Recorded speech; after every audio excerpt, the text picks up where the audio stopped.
Welcome to my के channel. आज आम बनवा बैंगन चोखा। मुझे 3टी बैगण नहीं आम हलदी पकेवा। मुझे छोट चामचटे 2 चामच लंका गुंड चामचटे लुण ताको आम भल मिसईदेवा। देखते मुझे भल मिसई चलते आम कड़ाई बस भाजवा। देखते मुझे कड़ाई बसई आम कड़ाई भाजवा। ऑयल पकई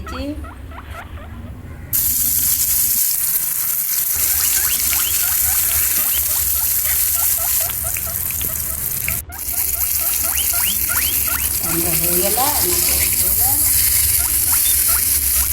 देखु ओल्टे ये मोर बैगण हो बाहर करदे।